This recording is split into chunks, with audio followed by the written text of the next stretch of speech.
Bayangkan, semua orang mengira ia adalah orang saleh, rajin ke masjid, lisannya lembut, pakaiannya rapi. Tak ada yang curiga sampai detik terakhir hidupnya.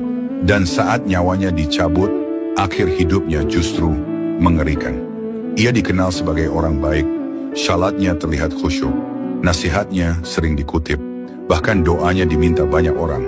Jika melihatnya, orang berkata, andai aku seperti dia.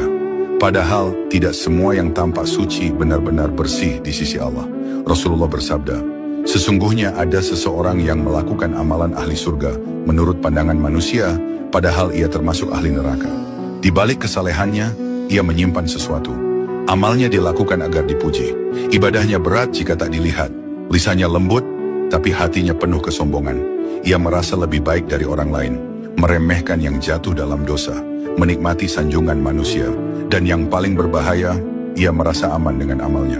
Allah berfirman, maka janganlah kamu menganggap dirimu suci. Dialah yang paling mengetahui siapa yang bertakwa. Namun ia lupa, karena pujian manusia terasa lebih nyata daripada pengawasan Allah. Hari itu tiba, tubuhnya terbaring lemah, orang-orang mengelilinginya. Mereka yakin akhirnya akan indah. Namun sesuatu terjadi saat diminta mengucapkan La ilaha illallah. Lisannya keluh, wajahnya gelisah, napasnya tersengal, matanya liar, seakan melihat sesuatu yang menakutkan. Ia tidak mengingat Allah, yang keluar justru kata-kata dunia.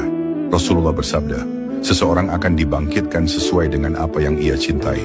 Dan saat itu, yang paling ia cintai bukan Allah.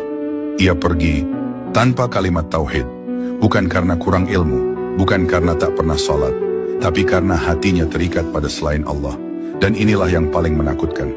Orang-orang yang terlihat saleh seringkali tidak merasa perlu memperbaiki niatnya.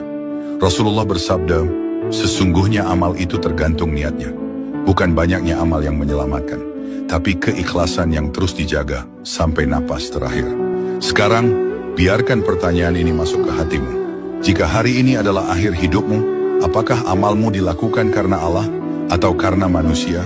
Kesalehan yang dipamerkan tidak menjamin akhir yang indah. Yang menyelamatkan adalah hati yang takut kepada Allah meski tidak dipuji siapapun. Jika kisah ini membuatmu takut, tulis di komentar, ya Allah, luruskan niatku dan jangan engkau serahkan aku pada diriku sendiri. Dan bagikan video ini, mungkin ada satu jiwa yang terlalu percaya pada amalnya dan Allah ingin menyelamatkannya lewatmu.